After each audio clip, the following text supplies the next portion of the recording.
todavía, ¿no? Profesor, ¿y eso para qué sirve? Bueno, ya vamos a hablar de eso en un ratito. A ver, mano levantada. ¿Qué podrá hacer eso? Le pregunto a la alumna Shamila Medina. Profesor, la harina. A ver, vamos a ver, Shamila, la estudiante Shamila. Muy bien, la harina de anchoveta. Correcto, Shamila Medina. Entonces, eso vendría a ser la harina de anchoveta. Perfecto, ¿no? Entonces, profesor, otro elemento que se obtiene a partir de procesar la anchoveta viene a ser la harina. Entonces tenemos tres elementos ahí: conserva, aceite y harina. ¿Y eso qué significa? Significa que el llamado pescado anchoveta es uno de los más importantes porque permite el procesamiento manufacturero de estos recursos. ¿Y la harina para qué sirve? Para la alimentación tanto de los animales como también del hombre, ¿no? Profesor, y no solamente debemos quedarnos con eso, ¿ah? Porque también la anchoveta es un alimento fundamental de algunas aves en el Perú, ¿no? Las llamadas aves guaneras, ¿ya? Las llamadas aves guaneras utilizan bastante también a este recurso, o bueno, a este pescado como alimento, ¿ya? Las llamadas aves guaneras. Entonces, profesor, esta motivación, este conocimiento del mar peruano nos abre la puerta de lo que vamos a tratar en esta semana o en esta sesión. Esta sesión nosotros vamos a trabajar justamente, y este es el título de la clase, y puedes escribir en tu cuadernito ya y colocar la fecha de hoy. El mar peruano, el más biodiverso del mundo. ¿Ya? Ese es el título de la sesión y puedes colocarlo en tu cuaderno. El mar peruano, el más biodiverso del mundo. ¿Ya? Entonces olvidará, el mar peruano, el más biodiverso del mundo. Título de la clase del día de hoy. Colocas la fecha también, por favor, para empezar a desarrollar nuestra sesión.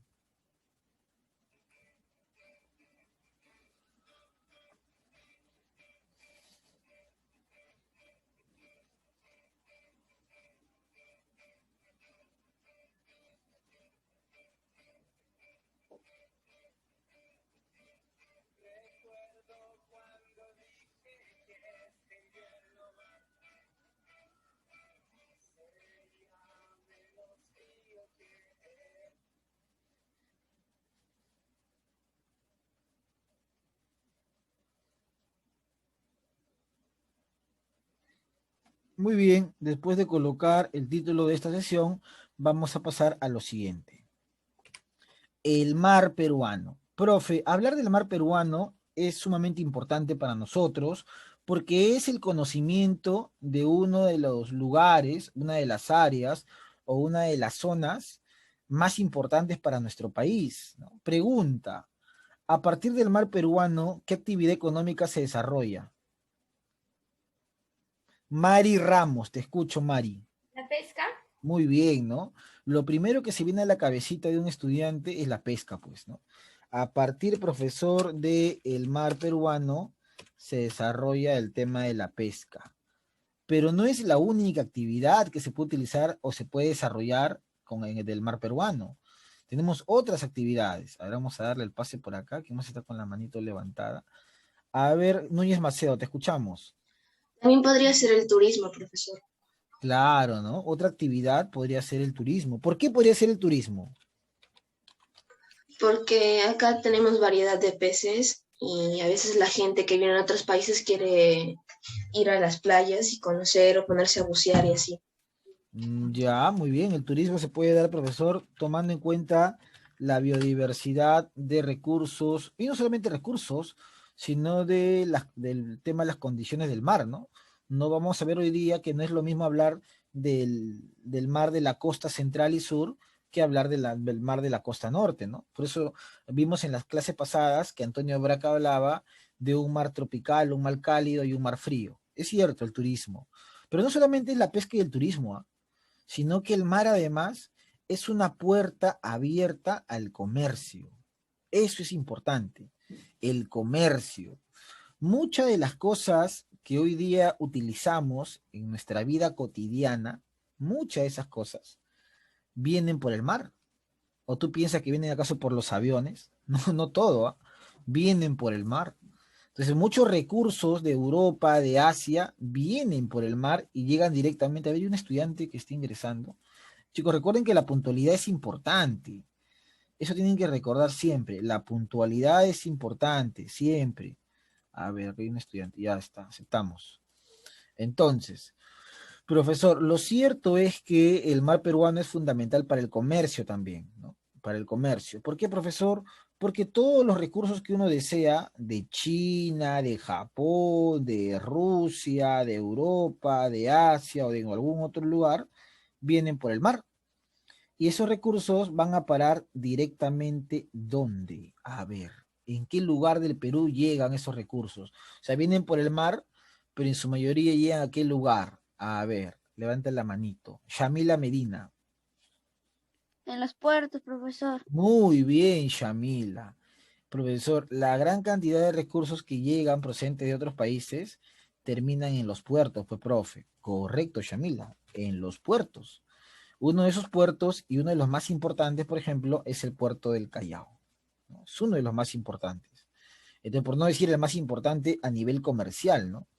Entonces, profesor, muchos recursos llegan aprovechando el mar, llegan a lo que es el puerto y luego van a parar a las aduanas, ¿no? Las famosas aduanas, que son aquellos lugares donde los productos van a ser revisados y donde obviamente tienen que pasar por un proceso de pago de impuestos, ¿no?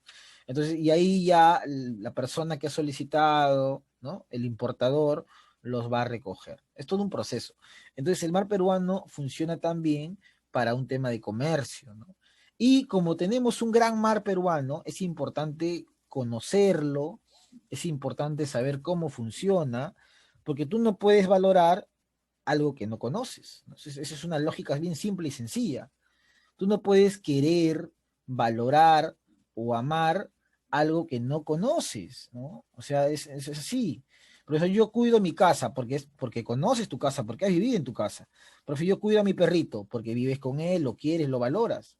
Por eso yo cuido mi cuerpo, perfecto, porque es lo mejor que tienes. Entonces, uno valora y cuida lo que conoce. Entonces, vamos a conocer un poco del mar peruano. A ver, tenemos el mapa del Perú, y ahí tenemos algo interesante, dice, ¿no? Los límites: Ecuador, Colombia, Brasil, Bolivia y Chile. Ya está. Y abajo hay una leyenda que nos dice lo siguiente. A ver, vamos a ver el puntero.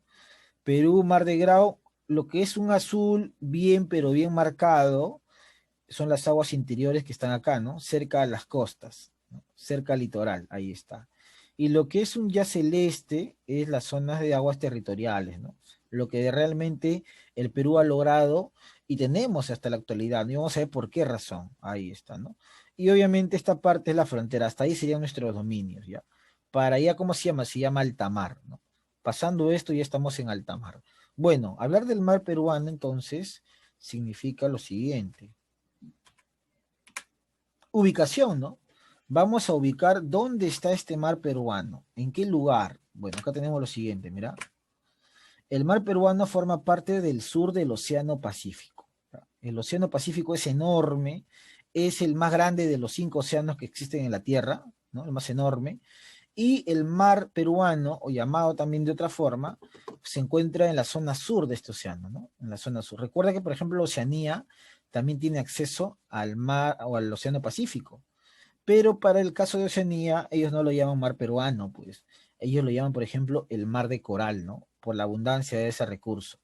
Entonces, nosotros lo llamamos mar peruano, ¿no? A esa parte sur del Pacífico. Ahora, es un mar de tipo epicontinental.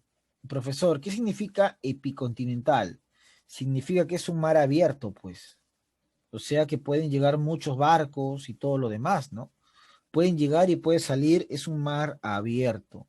Por eso, por ejemplo, si uno observa el mar Mediterráneo, es un mar cerrado, diferente al mar peruano, ¿no? Hay pero gran diferencia, sobre todo en el tema comercial. Sobre todo en el tema comercial hay una gran, pero gran diferencia, ¿no? Gran, enorme diferencia. Nuestro mar es epicontinental abierto. ¿Qué más? Bueno, se le llama Mar de Grau, ¿ya? Normalmente uno lo dice Mar de Grau y eso tiene una explicación histórica. Durante el segundo gobierno del presidente Fernando Belaúnde Terry, ¿no? En el año 1984, se da la ley 2385-6, con la cual oficialmente el mar peruano pasa a denominarse Mar de Grau.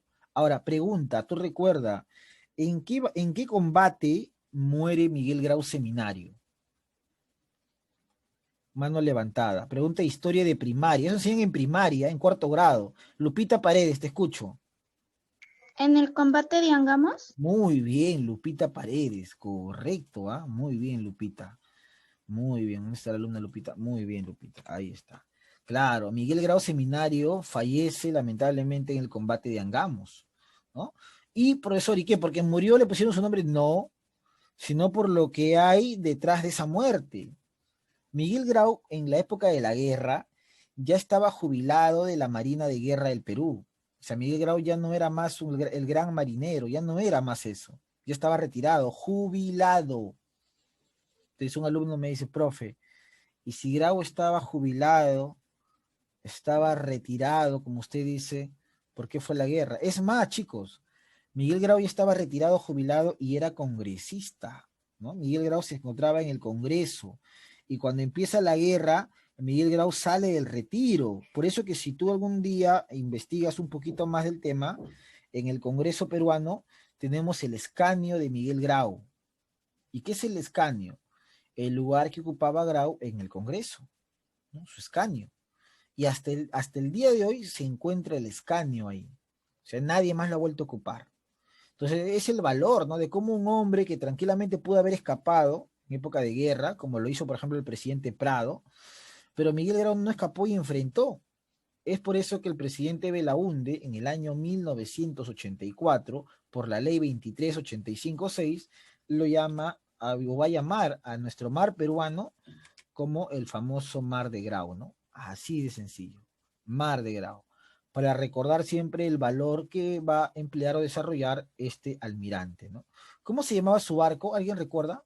¿Cómo se llamaba su barco de Grau? Esa pregunta también es de primaria, eso se llama en primer grado, creo. Cielo Gabriela Núñez, te escucho. Huáscar. Claro, se llamaba como un inca, ¿no? Huáscar, así se llamaba el profesor barco, o bueno, en este caso era un monitor, ¿no? Una embarcación más pequeña. Bueno, seguimos. ¿Cuál es la amplitud, profesor, del mar peruano? Y bueno, hablar de la amplitud es hablar de lo que tiene el mar peruano. Mira, nuestro mar peruano, gracias a la gestión de un personaje, de un presidente, posee 200 millas. O sea, es uno de los mares más grandes en cuanto a la soberanía que ejerce el Perú, si lo comparamos con otros países. Nuestra soberanía es de 200 millas y 200 millas equivale a 371 kilómetros, ¿ya? Esa es la soberanía que ejerce el Perú en el mar, ¿no? Profesor, entonces la amplitud viene a ver justamente mediante el Decreto Supremo 781, el 1 de agosto de 1947, se estableció un total de 200 millas marinas. ¿Cómo así? Bueno, eso fue una obra realizada por un abogado y que fue presidente del Perú, ¿no? Llamado José Luis Bustamante Rivero, un gran abogado, un gran presidente que presenta esa tesis, la sostiene, la argumenta y se efectúa la publicación de que el Perú tiene acceso a las 200 millas marinas, bajo un concepto bien claro. ¿Cuál es el concepto bien claro, profesor? La extensión de nuestro litoral de norte a sur. El litoral peruano, de norte a sur, tiene los siguientes límites, mira, por el norte, Boca de Capones, en Piura, y por el sur, el hito número 1 de la Concordia, frontera con Chile. Esos son los puntos extremos del Perú en cuanto al tema del litoral, ¿no? Boca de Capones y el hito número 1 de la Concordia. Y a partir de esos puntos, Bustamante dijo, bueno, hay que agregarle a eso la longitud, mira, la longitud de norte a sur. ¿Cuánto es la longitud? Dijo, 3.080 kilómetros. Entonces, si tenemos esos puntos extremos y tenemos esa longitud y tenemos además un gran zócalo, lo que corresponde es acceso a esa cantidad de millas, ¿no? Eso es el equivalente. Y lo sostuvo muy bien. Y por eso que gracias a él, al presidente José Luis Bustamante y Rivero, hoy día el Perú goza de 200 millas marinas, ¿no? Bueno, lamentablemente ese presidente no terminó de gobernar, ¿no? ¿Por qué, profesor? Una coalición desde el Congreso, liderado por el APRA, lo sacó del poder, ¿no? Le dieron golpe de Estado a Bustamante y Rivero. Entonces, hay que tomar presente eso, chicos, ¿no? La historia de estos personajes, por qué se llama Miguel Grau, desde cuándo tenemos 200 millas, es importante recordarlo. Muy bien, hasta acá, ¿alguna pregunta? Hasta acá, ¿alguna No, pregunta? profesor. No, profesor. No, Perfecto, profesor. todo claro. Entonces seguimos. Muy bien, vamos a ver acá. Ahora, ¿cuáles son los sectores del mar de Grau, profesor? ¿Cuáles son esos sectores que usted mencionaba? Bueno, vamos a ver acá lo siguiente, ¿no? Tenemos acá y dice justamente, sector norte, ahí está, mar tropical, y ahí está, mira, sector norte. Vemos nosotros la imagen del mar de Grau, obviamente, y podemos decir que nuestro mar tiene dos sectores. Uno llamado el sector norte, donde, como dijo Antonio Brac, la presencia del mar es de tipo tropical, ¿no? ¿Por qué de tipo tropical? Porque es un mar caliente, es un mar, profesor, que si lo comparamos con la zona sur, las temperaturas son más elevadas. ¿Y por qué sucede eso? Mira, número uno, por la baja latitud, pues. Si tú te das cuenta, mira, acá está la zona norte, y esta zona norte está cerca del Ecuador, ¿no? Y por ahí pasa la línea ecuatorial. Entonces es obvio que este mar tropical que está entre Tumbes y Piura, si está cerca de la línea ecuatorial, reciba la radiación solar de manera perpendicular, o sea, presenta altas temperaturas, ¿no? Baja latitud se llama eso.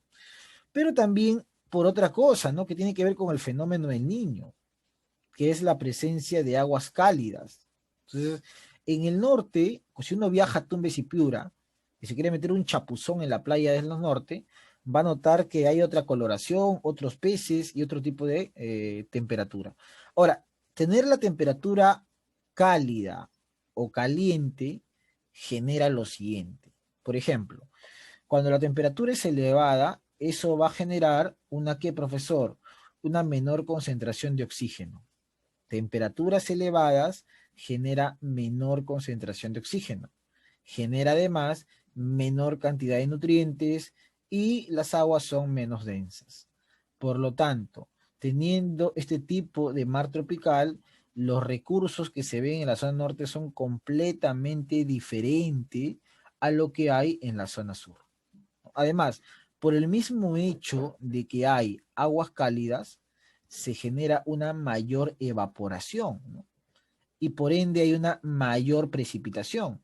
Por eso que tú viajas al norte y vas a ver la presencia de lluvias torrenciales, ¿no? Y esas lluvias obviamente regresan al mar y el ciclo se mantiene, ¿no? Y viceversa. Menos oxígeno, menos nutrientes, menos densas, ¿no? El sector norte. También tenemos el sector centro y sur. Eso también es importante entender. ¿Cuál es el sector centro y sur? Me dirá un estudiante de repente. Profe, el sector centro, mira, abarca